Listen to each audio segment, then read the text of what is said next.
vaut une promenade pour découvrir le territoire picard, qui plus est en langue picarde. C'est l'objet de la 21e édition du festival Chez Web qui proposait une balade à Contais que nous racontent Gontran Giraudot et Mélissa Genevoix. Voici Jblancvaux, le cheval blanc picard, le dernier jalon installé sur le parcours. Alors Jblancvaux, c'est un cheval blanc. Il va se promener d'un chez Caen, il va se promener d'un chez Pouilly, il va se promener d'un chez Village. Et puis il est fin amiteux, c'est-à-dire qu'il est amical, il est gentil. Vous allez y faire des flattes. En picard, une flatte, c'est une caresse. Au départ, une simple plaque de cheminée en fonte, découverte et repeinte par le guide Laurent Devime, est désormais un élément du patrimoine local.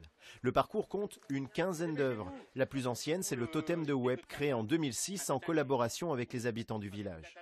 Alors on a demandé à tout le monde de donner des petites choses de moins de 10 cm auxquelles on est attaché, pas attaché, mais qu'on voudrait voir pour le souvenir de plus tard et tout ça. Je vois au niveau du totem, de retrouver les objets anciens, c'est une manière aussi de valoriser tout le travail des anciens, ceux qui ont fabriqué les clés, le maréchal Ferrand et tout ça.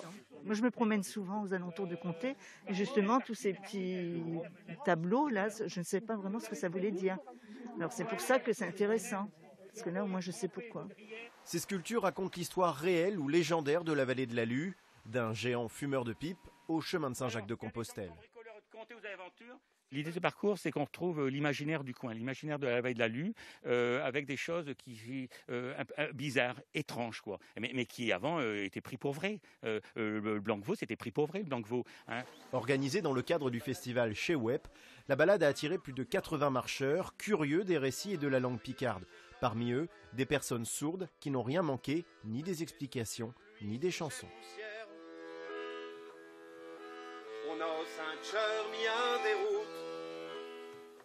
Ça a permis aux sourds d'avoir accès à la chanson, parce que d'habitude ils nous regardent chanter, mais ça ne représente pas grand-chose pour eux. S'ils nous regardent signer en rythmant, c'est tout de suite beaucoup plus un chant signé. Le festival Chez Web dure jusqu'au 4 octobre.